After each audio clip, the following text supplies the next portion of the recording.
Violence surrounds us. We hear all about it on the news all the time. But why are people violent? What pushes us over the edge? Is it taught? Is it biological? Or both?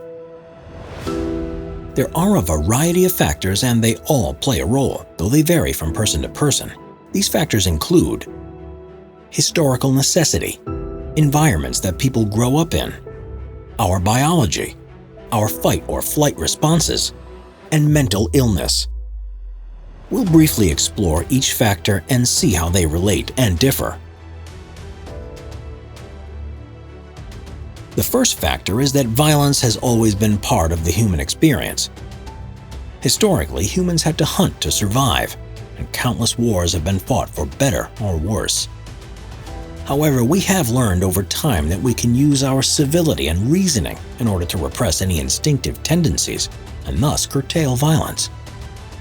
These tendencies help us understand that people will be violent to survive if necessary, but it only paints a small part of the entire picture. The second factor is the environment that a person grows up in. Dangerous and cutthroat environments can force people to learn violence from a young age. It is well documented that many people join gangs in low-income neighborhoods, not because they want to, but because they offer a source of income and a means to survive in areas that cannot provide enough jobs or other means to consistently maintain financial security.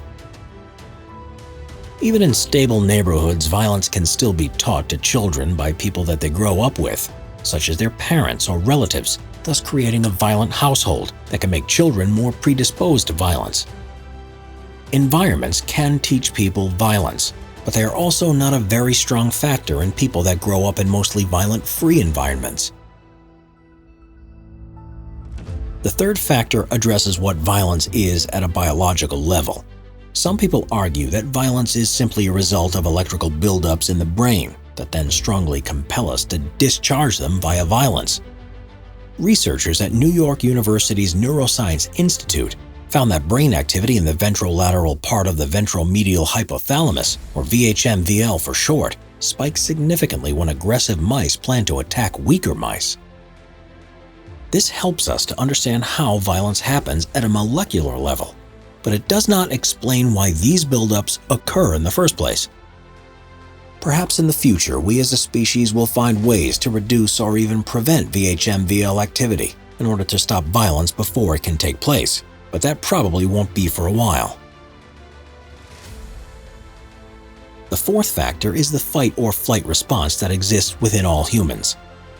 When overloaded with stress, pressure, or a sense of danger, we face one of two choices: stand our ground and fight for dominance, or run away to safety.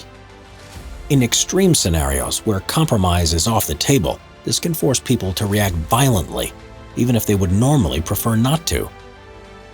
This was the case in late December of 2019, when volunteer security guard Jack Wilson killed a mass shooter in a Texas church after the shooter opened fire on the church's congregation. Violence is often used as a necessary last resort in rare circumstances, as was the case in this situation, and our fight or flight response helps explain why this is the case.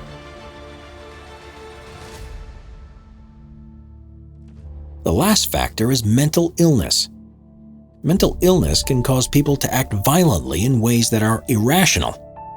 One study in 2009 found that 8.5% of people with schizophrenia and only 4.9% of people with bipolar disorder committed acts of violence once a year. Major mental disorders such as these ones definitely are factors, however, they do not affect the majority of the population. With it all said and done, there are often a variety of factors that will influence a person to be violent. Violence for the sake of survival or spur-of-the-moment desperation are the easiest types to rationalize. It's important for all of us to fairly evaluate ourselves in order to understand what specifically makes us tick so that we can avoid being violent unless absolutely necessary. There are many other factors as well, such as substance abuse and depictions of violence on various media outlets. If you're interested in hearing more, then consider checking out the full article, the link of which can be found in the video's description.